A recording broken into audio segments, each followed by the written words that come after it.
Sellerin avluk deyip cepte oynar. Gül çimenli bağlarda kuşlarım sayrar.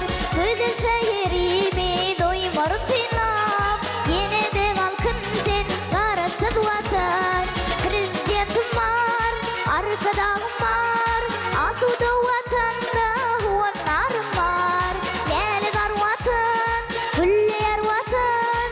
Karasızlık toyunu toylayar vatan. Güneş olup doğdu acayip zaman. Sağ olsun prezidentimiz, başınız aman.